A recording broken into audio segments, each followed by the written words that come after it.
Let's turn back to the G20 foreign ministers meeting in Bali, Indonesia. As we heard from our correspondent Silkina Aluwalia, the foreign ministers are meeting to discuss a wide range of issues, the state of the global economy among them, and the Ukraine crisis, of course, top of their agenda. For more analysis on what's happening in Indonesia today, joining me now is Ibrahim Khalilul, a Roman, a lecturer at the School of Strategic and Global Studies at the University of Indonesia. Professor, welcome to our program. Despite efforts to isolate Moscow on the world stage, Russia is still one of the world's biggest energy exporters, and they aren't going away. Do you think G20 members will be able to work with Russia on solving the energy crisis that is fueling global inflation? Yeah, thank you very much. I think, as always said by government of Indonesia, as the presidency of the G20 in 2022, we always say that G20 is not an arena focusing on political discourse in global south, in global world, and in Asia in particular. It is more into an arena where we can share together and find solutions regarding economic problems, which are now hampering many countries in the globe. So, for instance, by taking on board Russia into discussion, we can avoid lose-lose solution when everybody will get impact from the higher inflation.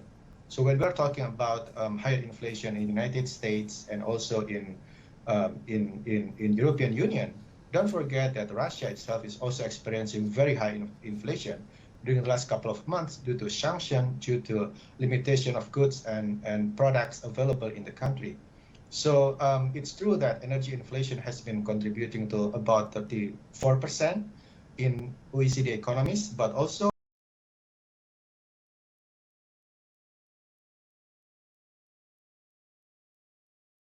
we can see here that despite all discussion about high inflation in Asia, in Europe, and United States, Russia is also impacted by high inflation. So that discussion and taking stock of problems together, finding solution will be more into win-win solution. So G20 should not be avoiding discussion with Russia, but the other way around, we have to build more trust and more cooperation to solve this problem together.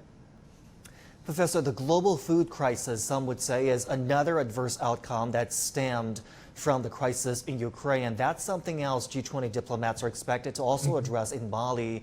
Russia, of course, has been blamed for causing that by blocking food shipments from the Black Sea, which they control. Again, despite this concerted effort by many G20 members to isolate Russia, can we expect any headway on that front? Sure. I think energy inflation, food inflation, which is happening recently, is the cherry on top of everything's going on beforehand. So it's not like spontaneous phenomenon in this year. We see in United States, for instance, the interest rate has been very low to make people having sufficient money during the crisis, during the COVID crisis, and then now with pushing towards higher inflation, then Fed rate is forced to be increased, and that's impacting reverse capital flow from emerging countries to the United States, impacting all this destabilized exchange rate and inflation.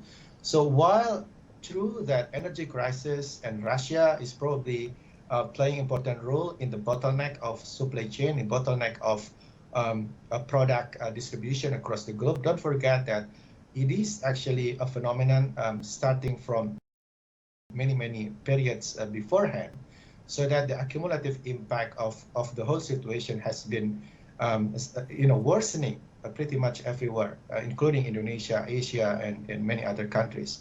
So again, as we already have discussed, this problem is common problem. I mean, recession will be experienced by many countries, not only those who are supporting Russia or anti-Russia.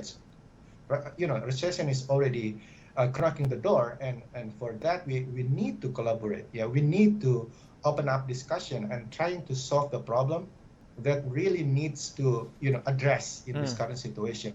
Deglobalization, for instance, has been problem here that countries are trying to restrict exports to other countries due to necessity to keep the price cheaper inside, but I think it will be worsening, the global situation of macroeconomic stability, so that I think G20 meetings should try to address the common problem that will be happening to all of us, not only for particular countries in the next future.